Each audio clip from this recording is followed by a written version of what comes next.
என் அன்பான நாட்டு மக்களே, கடந்த சில நாட்களாக எனக்கு எனக்கு ஐரோப்பாவில் இருக்கும் நெதர்லாந்துக்கு செல்லும் வாய்ப்பு கிடைத்தது.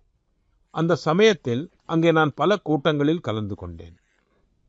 அப்போது ஒவ்வொரு இந்தியரையும் பெருமைப்பட வைத்த ஒரு தருணம் அமைந்தது. நெதர்லாந்தில் ஏற்பாடு செய்யப்பட்டிருந்த ஒரு சிறப்பு விழாவில் சோழர் காலத்து பழமையான செப்பு பட்டயங்கள் இந்தியாவிடம் திரும்ப ஒப்படைக்கப்பட்டன. அந்த நிகழ்ச்சியில் நெதர்லாந்து பிரதமரும் கலந்து கொண்டார்.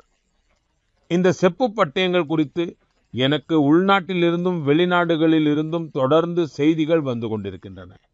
மக்கள் மகிழ்ச்சியை வெளிப்படுத்துகிறார்கள், பெருமையை வெளிப்படுத்துகிறார்கள். உலகெங்கிலும் உள்ள தமிழ் சமூகத்தினர் மத்தியிலும் இதை குறித்து ஒரு சிறப்பு உற்சாகம் நிலவுகிறது.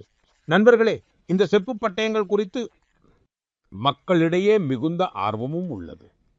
அதனால் இன்று இது தொடர்பான சில விஷயங்களை உங்களுடன் பகிர்ந்து கொள்ள விரும்புகிறேன். இவற்றில் 21 பெரிய மற்றும் 3 சிறிய செப்பு பட்டயங்கள் உள்ளன.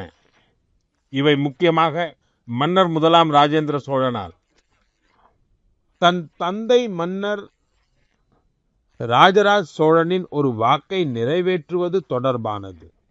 இதில் ஆனைமங்கலம் கிராமத்தை ஒரு பௌத்த விகாரத்திற்கு தானமாக வழங்கியதற்கான குறிப்பு உள்ளது.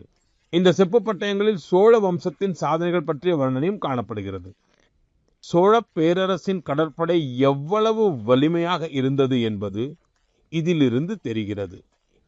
தென்கிழக்கு ஆசிய நாடுகளுடன் அவர்களுக்கு இருந்த உறவுகள் பற்றிய தகவல்களும் இதில் கிடைக்கின்றன. சோழ பேரரசின் வளமான வரலாறு மற்றும் பண்பாட்டின் மீது நம் அனைவருக்கும் மிகுந்த பெருமை உள்ளது. நண்பர்களே, நமது அரசு இந்தியாவின் இது போன்ற விலை மதிப்பில்லா பாரம்பரிய சின்னங்களை பாதுகாப்பதற்கு தொடர்ந்து முயற்சி செய்து வருகிறது.